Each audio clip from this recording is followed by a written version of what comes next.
Salut tout le monde, bon allez, voilà une petite vidéo, donc je vous fais voir un petit peu un montage de roue chariot diable de Brico Dépôt, donc sur une roue d'overboard, donc ce genre de roue. Alors, et les roues de chariot c'est ce modèle là. Donc en fait j'ai viré le moyeu, ensuite j'ai percé 3 trous dans la jante, donc j'ai démonté bien sûr le rotor.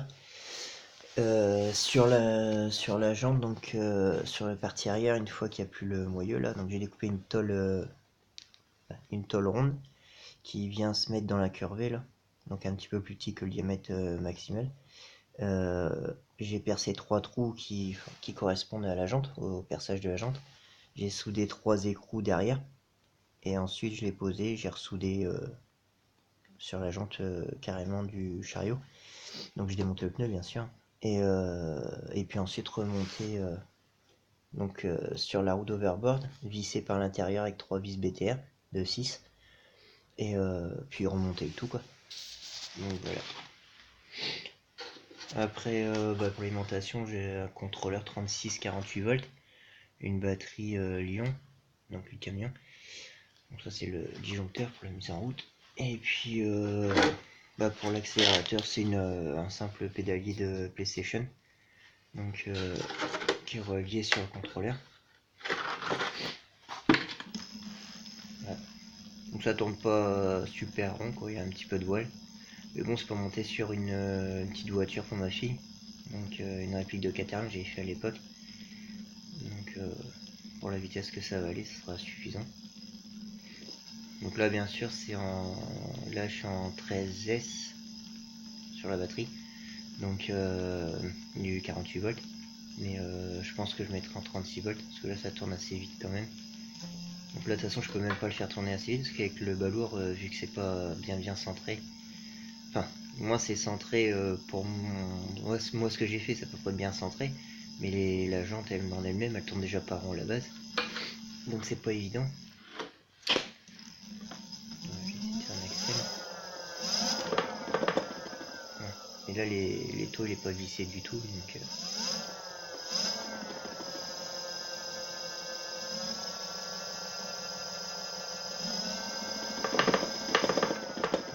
après je peux accélérer plus fort, mais bon après au niveau de l'étau ça risque de se barrer. Donc voilà. Enfin sinon après c'est pas bien compliqué quoi. Bon après je ne dis pas que pour un prototype qui devrait supporter notre poids pour un adulte, c'est pas forcément l'idéal non plus quoi. Ça reste une petite jante en tôle vachement fine. Donc mais pour un enfant par contre c'est largement solide. Le pneu est gonflable, il y a une chambre à air dedans. Ensuite c'est 4 boulons d'huile qui vissent. Donc en fait la jante c'est ni plus ni moins de 2 flasques en tôle. Donc qui viennent pincer le pneu. Donc avec 4 boulons d'huile. Enfin de 8 oui. Et puis l'autre côté va se visser directement sur la jambe d'overboard, donc le vis écrou. Donc les écrous sont soudés à l'intérieur sur la tôle. Je sais pas si on va la voir. Voilà, au fond on peut voir c'est la tôle en fait. Ça c'est une tôle assez costaud quand même quoi. C'est une tôle en inox. Voilà. C'est ce genre c'est là-dedans que j'ai découpé. Donc on peut voir quand même que c'est épais. Ça fait 2 fois l'épaisseur de la jambe, donc c'est pas elle qui pliera, ça sera la jante avant s'il y aura un souci.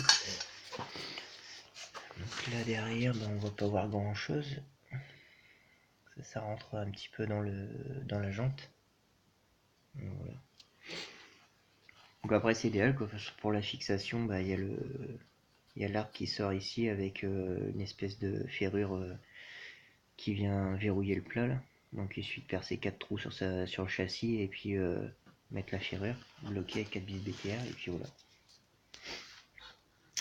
Allez, une petite vidéo pour la prochaine sur l'installation sur la Caterham. A plus.